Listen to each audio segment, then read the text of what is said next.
welcome to Humanizing AI. The reason this show exists is not just to celebrate innovation, but to humanize AI by acknowledging the risks and building responsible guardrails. I used to oversee a portfolio of over 1,000 models in my last job, and I can tell you that the stakes are too high. When AI goes wrong, the impact isn't theoretical, it's systemic. We have all read the headlines. The Amazon tool that discriminated against women in hiring, the healthcare algorithm that underserved marginalized communities, or a simple content moderation model that spirals into chaos. These aren't just one off technical bugs, they are symptoms of a deep organizational conflict. How do we reconcile the speed and agility demanded by modern software development, the move fast and break things mentality of MLOps pipelines, with a precautionary principle that demands we anticipate and mitigate harm? That tension, that organizational friction is where failures are born. It is what turns a simple data anomaly or engineering mistake into a full blown systemic failure. To dissect this problem from the engineering and organizational standpoint, we have the ideal guest. Joining us today is Stephen Kelts. Stephen is a lecturer at Princeton University and an ethics advisor to the Responsible AI Institute. What makes his work essential to this podcast is that he trains engineers to embed ethical decision making directly into their daily workflows. Welcome, Stephen. Thank you so much. Glad to be here. Awesome. Thank you so much for joining us. Before we begin, given our networks are different, can you please, tell our audience a bit more about yourself, please? Sure, glad to do that. So I'm an academic who originally started in the space of political theory, but shifted over to tech ethics about 2018. It was because I was seeing something new emerging in the corporate space of especially the social media companies, a new corporate form emerging. So that's actually where my research started. And as I was digging into that, was the first time I heard the word agile. And can you imagine that? Like 2019 was the first time I heard the word agile. And I became very curious. And actually, in a way that we might touch on in this podcast, I had already been researching the godfathers of Agile from the 80s, Nanaka and Takeuchi, two business school professors. So I already knew their theory, but I didn't know that they had laid the roots for a form of development that was actually going to, come to fruition in around 99 to 2001. So I started to look into that. I started to realize, oh, wow, like it could be the case that a lot of, unbeknownst to the people in these systems, some or a lot of the problems that are caused in that industry may be coming from hiccups in that system. So could I look into this as well? Not just the organization of the companies themselves, but the organization of their development teams as possible sources of ethical failure, but importantly, as I'll get into, possible sources of ethical success. That's a great point, and interesting what you said about agile. And for me, it was around 2012 or 13 when I went and worked at an edtech company, and everyone was working in a different fashion that the academic environment where I was used. And I was like, "What is happening here? Is this chaos or is this actually okay?" Yeah. I find myself constantly embarrassing myself in front of my colleagues who are come out of the computer science field, because I'll learn about something and I'll go to them and I'll say, "Have you heard about this thing, agile?" Right? And it's 20 years after Agile started or whatever. Did you know that, people can program their own ML system using PyTorch? And they're like, who are you? Like, what? That's funny. You shouldn't be in our space. That's good. Okay, so let's go a little. I mean, and there might be other people listening to this podcast who would think in what is agile? Like, let's just learn more, right? So this agile versus ethics paradox that you kind of like slightly tossed into, but can we go deeper into that? Your research highlights the tension between the speed of agile development and the precautionary practices required for responsible AI development, right? And then Yeah. you also wrote in IEEE Technology and Society about the ethical potential of tech companies. So, it seems like there's a friction. Is agile good? Is agile bad? What's going on here? Yeah, I just live on the edge of that friction. That's what I just do. Um, no, I had already been writing, like I said, about the knowledge producing company. So a couple of papers that I had come out with IEEE, here I was 20 years into an academic career doing political theory. Now I was publishing with an engineering journal. But the couple papers I had come out on tech corporations looked at the ethical potential of tech corporations. Now, if you saw knowledge production as itself an ethical process, then what it is as a process is a process of sharing and combining latent knowledge that people from different levels of expertise and areas of expertise have. And you need to surface that knowledge, combine it together, and then that's innovation, as it were. So really, it's a human process of interaction. It's a human process aimed at something in particular. And as a human process, ideally, it surfaces that knowledge which can itself serve human ends, right? And so it's a matter sometimes of having the right people on your team, right? Somewhere along the line, here's an example of that. Somewhere along the line, a guy who knew a lot of infrared technology had to come together with somebody who knew a lot about battery operated handheld devices, with somebody who knew a lot about television channels and tuning them, right? And then all of a sudden the remote was born. Some of my friends growing up had those remotes that were wired to the TV where you had to, right? So, I mean, could you have known ahead of time? I don't know who those people were, but there may be some happenstance that they came together at a certain time and they invented the infrared television remote. There may be some happenstance that a couple different groups of people came together and combined, smartphones with geolocation technology with ride hailing idea, right? So all companies are really born of bringing together bits of latent knowledge that their employees have. What if you looked at that as an ethical process? Mm. And if you did look at it as an ethical process, there's ways it can go right and there's ways it can go wrong. So I live on the edge of that. I see. That's super interesting. That's super interesting. Um, so yeah, I mean, I think we talked about agile and ethics paradox, but can you help the audience understand like what are the sources of friction in agile, right? So I mean, I've worked in agile. It moves fast. It lets you communicate faster, and come back from a failure faster. That's how I understand agile, right? Um, Yeah. so what is it then? Where's the friction? Is it lack of documentation?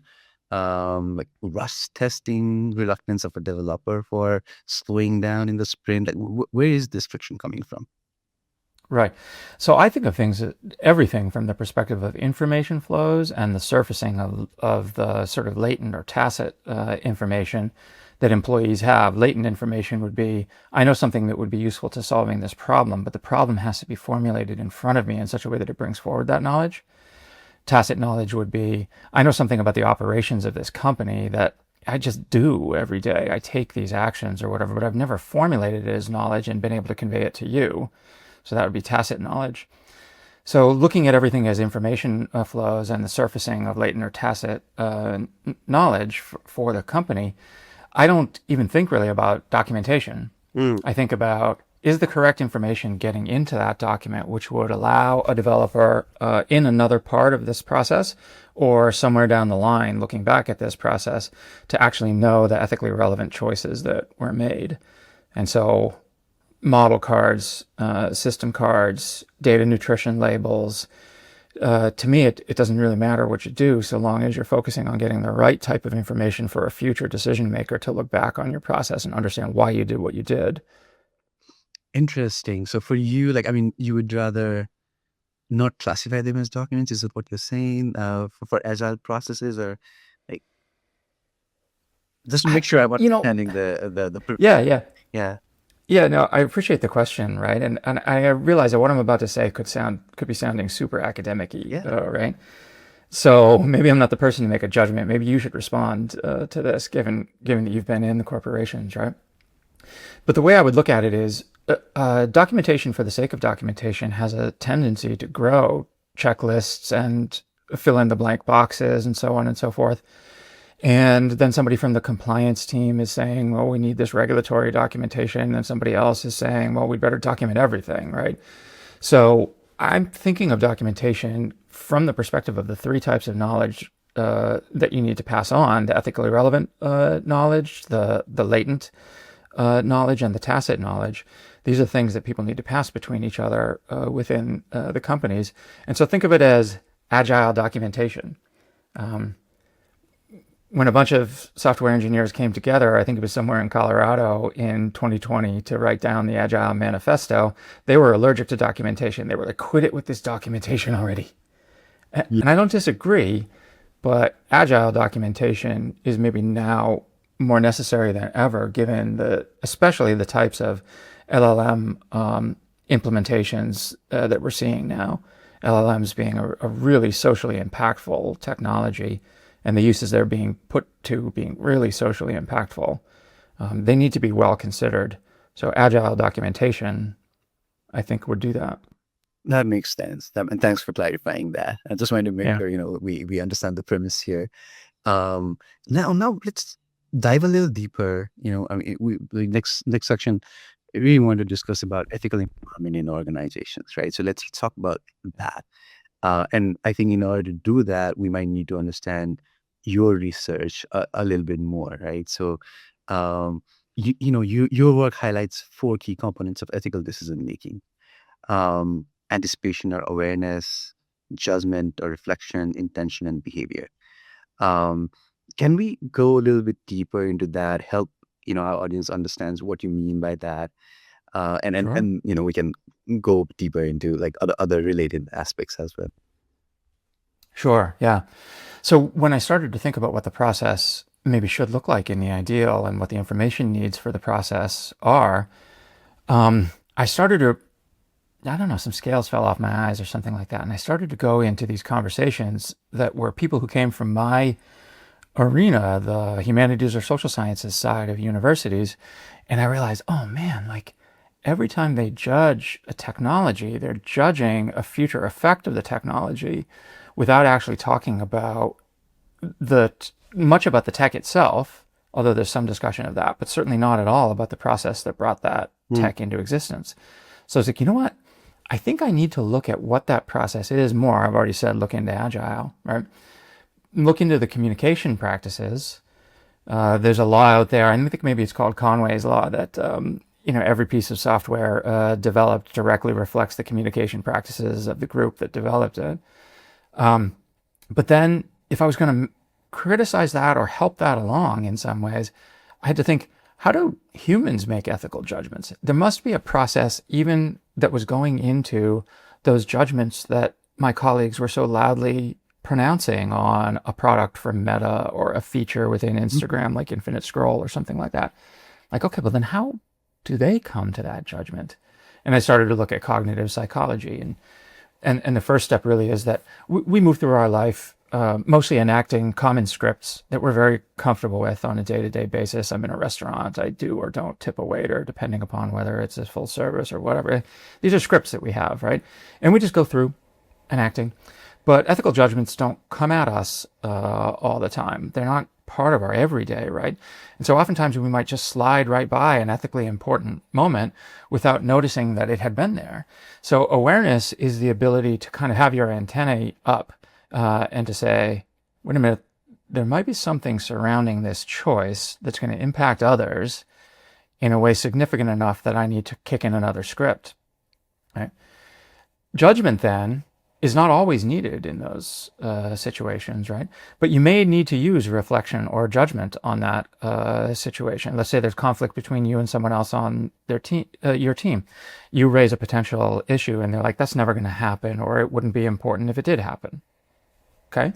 Well, now you need to actually reason back and forth with each other about it, or you might yourself be looking at it and be quizzical, like, I'm not really sure why I think that's wrong. I'd like to be able to articulate it to myself to explore exactly what is problematic about it for me. So that's stage two. And then intention formation is really, really important. When I was a kid, Steve Grogan was the quarterback of the New England Patriots. Later, when I was in my 20s, it was Drew Bledsoe. But I used to sit on my couch and I'd be like, man, I want to be Steve Grogan. I want to be Steve Grogan so bad, right? But I never got off the couch and went into the backyard and threw a football. So I had formed a reflective judgment, but I had no intention, right? And then obviously in that same situation, I didn't carry out the behavior that would be necessary. So the last step in any process is the behavior. And in companies, that's where it often can tend to go wrong, right? Because you form the intention and you march into your boss's office and they're like, okay, what is it? And you're like, just wanted to say, have a nice day, right? Because you realize there's pressure on you. You don't want to be the whistleblower. You don't want to be the one who slowed down the project or whatever. So behavior is yet another skill to learn. So if we think about being aware, making a judgment, forming an intention, and then enacting the behavior, there's entirely different skills related to all of them. And the process that we surround our engineers with, if we want that to be an ethical process, should leave space for all of those. That's fascinating to me. Like, I mean, the way you explained it, it's like, yeah, that makes sense. But, why did we think of it like that? Right? So I don't want to go in tangent here, but since you mentioned New England Patriots, we're finally in, and I live in I Boston, know. and now I'm watching football again, so I don't want to go So in that excited. direction. Though. But what's interesting to me, yes, the theory is there, and you just put them beautifully there. You just published a psych study looking on how to teach engineers these skills because now we're trying to go from theory to practice, right? Um, can you talk more about that? Like, how do we make this actually implemented in organizations? Yeah, thank you. That's a great question, and it's the exact follow up that I wanted because folks who are listening might be like, "Yeah, I don't know. That sounds like a good theory. It's got four parts and examples, right?" Um, but so what we looked at was could if we conceive of these as cognitive elements in the decision making process, and cognitive elements that can be measured, could we put engineering students, these are computing students, well, actually, some of them are public policy students as well, just to be exact. But could we put students through a series of interventions intended to move the dial at each of those four decision making stages? And then at the end of the intervention, actually measure whether we did move the dial. When presented with new situations, did they exhibit more moral awareness, more propensity to use reflection or judgment, more sense of strength of intention relative to those around them, and more awareness of what the behavioral challenges will be that they will encounter. Right. And I put together this ethics course. Mm-hmm. I'm like, I feel really, really glad that even that our committee that reviews courses approved it, right? But because I put together the jankiest, weirdest ethics course you could imagine there being. And part of it has these little role plays in it where people role play as part of a company. Mm. Part of it is about ethical theory, but not as much as you would think in an ethics course, because that's only one of four stages, reasoning, right? Part of it was about working on this awareness issue. Can you look at cases that are unlabeled? Like, I give them a case that really, really happened, but I remove any of the labels. I don't tell them that it was Google, that this was the name of the technology or whatever. I just tell them, look, here was a choice that they made. What do you think about that choice? And oftentimes they make the wrong choice. I tell them afterwards, yeah, Google, that was a Google example. They did exactly what you did. So you went down a path that ended up problematic for them. So we were working on awareness. And then I was teaching them like organizational psychology, and they were writing a McKinsey style presentation on how they would change an agile team's workflow Mm. in order to ensure that they came to more ethical decisions, right? Strangest ethics course Yeah, anybody has ever put together. it is. But we tested our students pre and post, and we tested them against a broader cohort of students who had not gone through an ethics course. And the cohort analysis actually came through with some significant ways in which we were moving the dial on these various different skills. I won't go through all the data. Yeah. The pre-post test, I'd love for folks to look it up. We called it the Regain framework. Uh-huh. And just to be honest, the pre-post test just didn't have enough people in it, and failed what people call a power test or whatever. Mm-hmm. But the cohort analysis showed that we were moving the dial in some of the ways, in many of the ways predicted, in the direction that we had thought, and we were like, it works. That's awesome. Yeah, that's awesome. And I love it, like how you took it, the principles of the framework, and you embedded in the course, and you actually, like had them role play, and then also measured. I mean, and you talked about limitations, but at least you measured, right? Um, now to make it even more real for the C-suite people, the responsible AI teams, like listening to this, right? How does a governance-friendly sprint look like? Like, how do we do this in organization? And how would we, if you do the same measurement now, how would you measure the success now? Like, what would that look like? Yeah, yeah. So that's a great question, and it's immediately the next question Yeah. that I started working on. And I can't say that I have any published research on that yet, but the question, the big broad scope of it would be to get back to something that I had said earlier, that you need to think through documentation practices that would actually pass the right sort of information through the decision making process, because it may turn out that your team is organized in such a way that each of those uh, parts of the process is actually in somebody else's hands.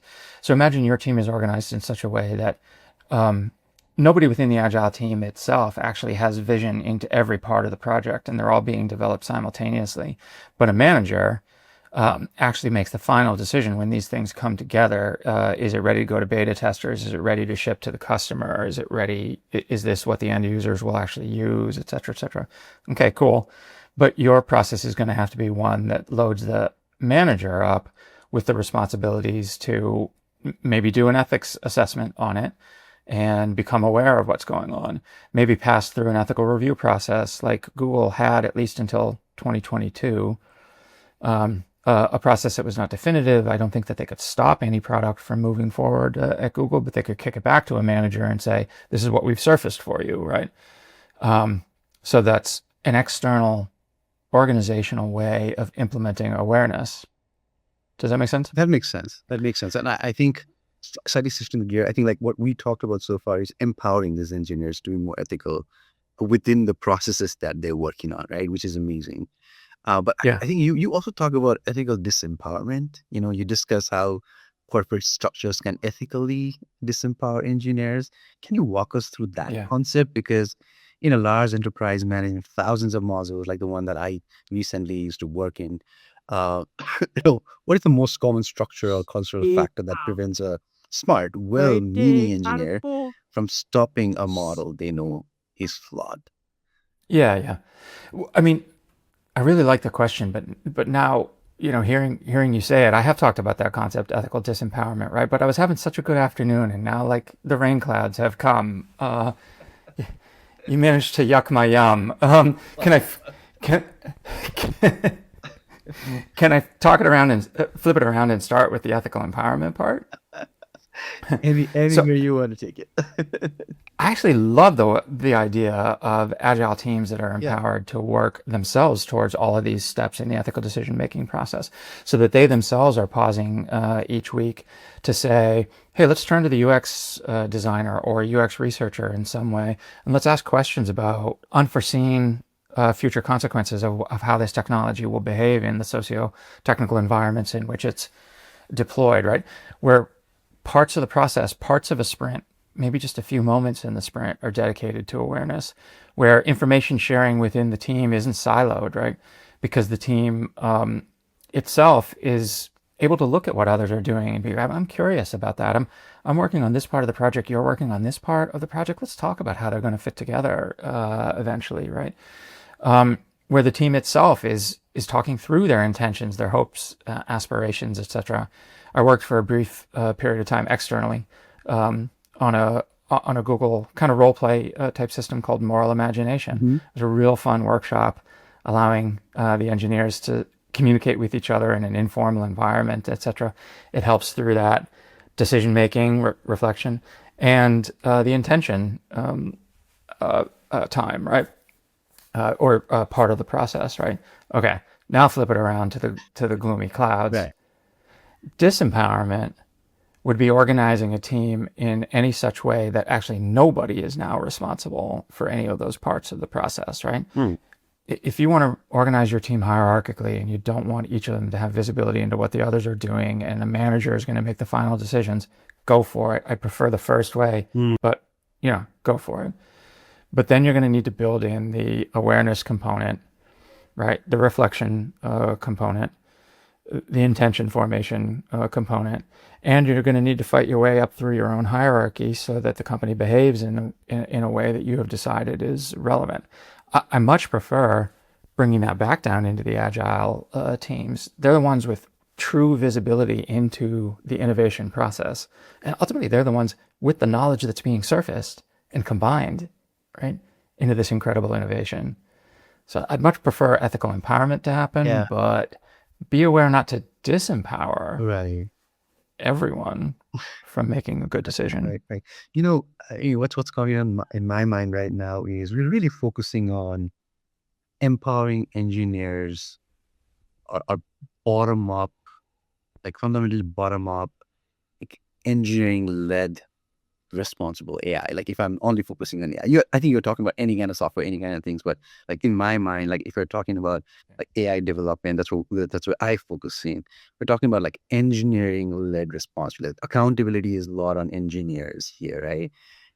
As I'm, as from previous work or my current work where I'm actually building tools for ethical I focus a lot on documentation, right? I mean, I'm building, like, embedding some decision makings like bias, analysis or figuring out if something is compliant through code. But then I'm also building a platform where there are lots of like model cards, like you talked about these things, right?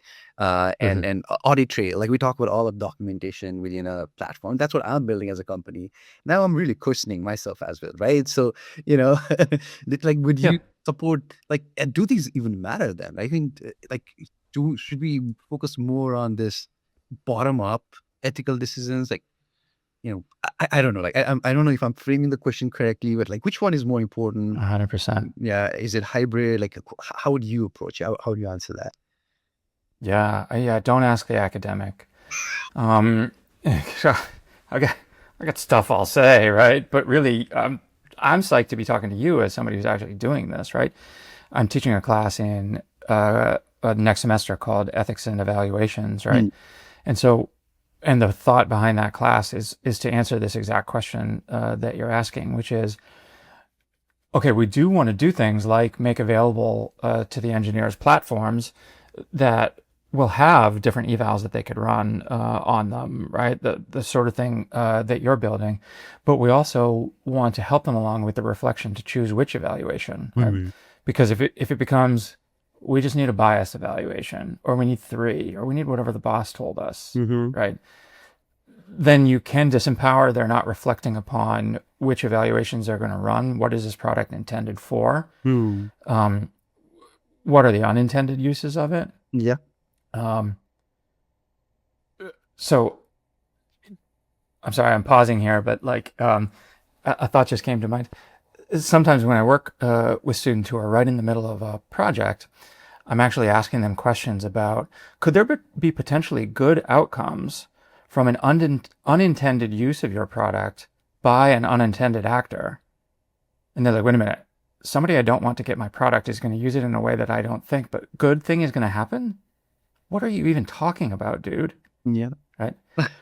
But but it's thinking through things like that, like what's the intended user, what's the intended use, good and bad outcomes that can come from it, outcomes that we're indifferent towards, Yeah. etc. As you start to think through those things, you start to be able to think to yourself, okay, which ethics evaluations do we need?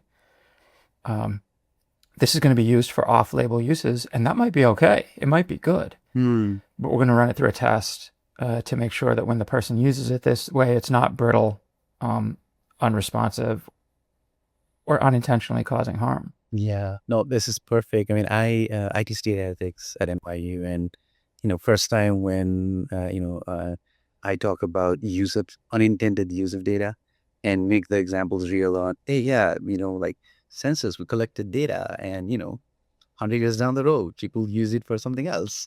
You know, imagine that happening. Oh, yes, that has happened in the past. Or, and then Mm-hmm. be like, oh my Right, goodness, yeah, right. So right. it's an eye-opening thing when you talk about product in the same way now, right? I mean, it's just not data. Good. Like a product you built for something is being used for something else, completely unintended. Could be bad, could be good, but in case of some critical products, maybe blocking it in the beginning itself for other uses might be important. Like you have to be reflecting about that. You have to think about it, right? So I Yeah. love like how you frame there.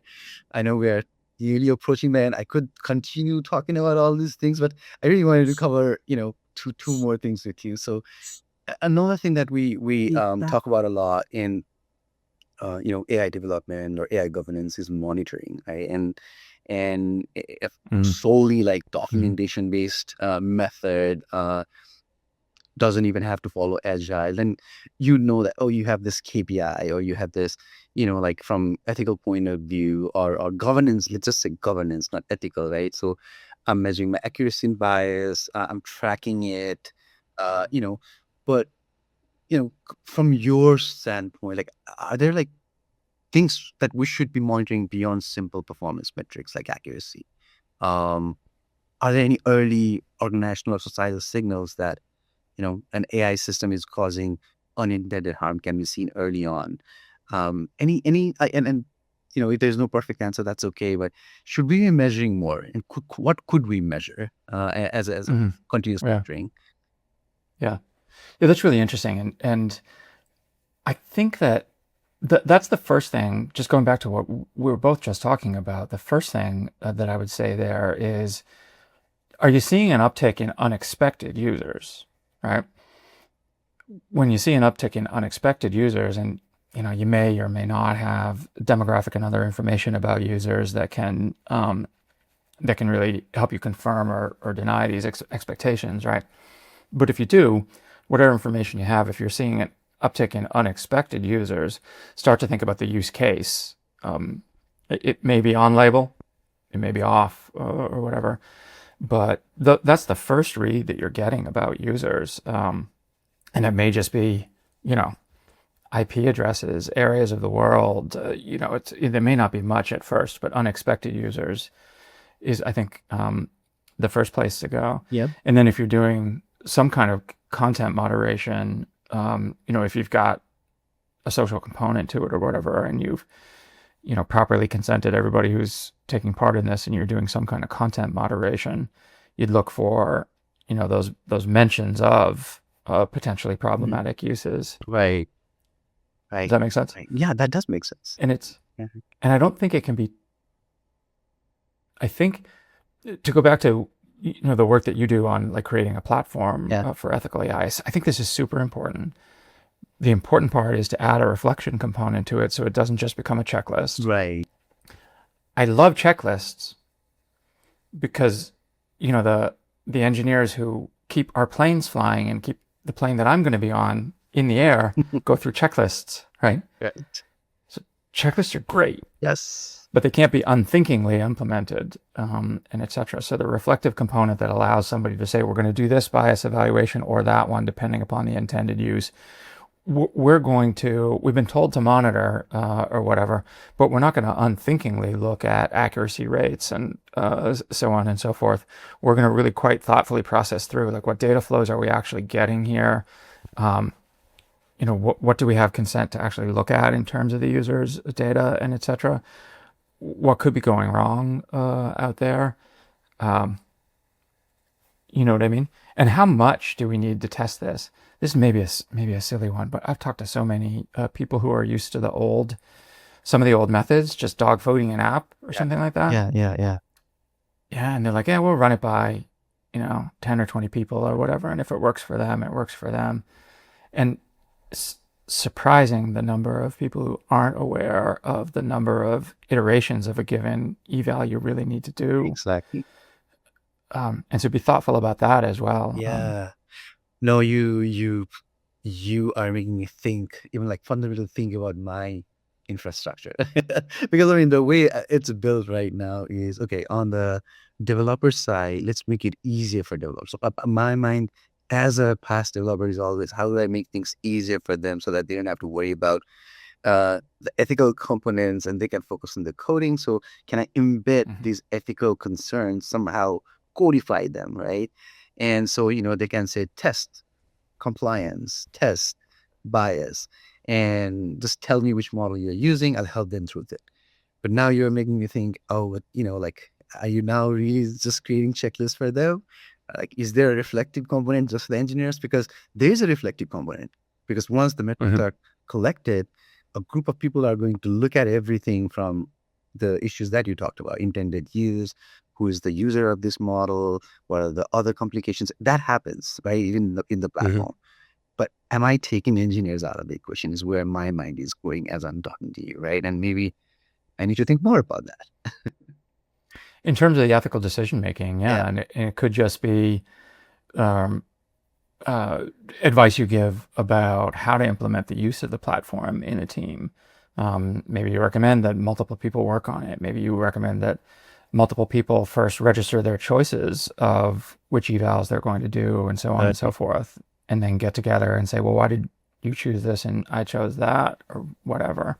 I'm not sure how your platform is laid out or whatever, but yeah, to the extent that Yeah. you can empower them Yeah. Yeah. to look into their own users, be aware of potential ethical problems, reason through them. Um, That's I've worked with teams of engineers in industry and budding engineers on college campuses. I literally have never met a team of engineers on the whole. There might be one, but a team of engineers on the whole that didn't want to get it right oh and wasn't fully capable of getting it right. yeah. Totally capable of ethical reasoning. You don't need to have read Kant. Agreed. If you Fully if you did, I'll talk to you about Kant agree. Yeah. because that's what I do. I mean, But I you did some don't. of it, but Yeah, like we will invite you again. So that, yeah, um, right. I know we're a little over, but we cannot go without talking about your upcoming work, right? Because you mentioned this to me personally, and your next project is about ethical technology assessment and the duty to anticipate the effects of technology while it's under development. Um, I agree with that last. Yeah, The platform that I'm talking about, it's pre way like it's during development, right? It's not a post yeah, deployment or anything like that. So I agree with you there, right?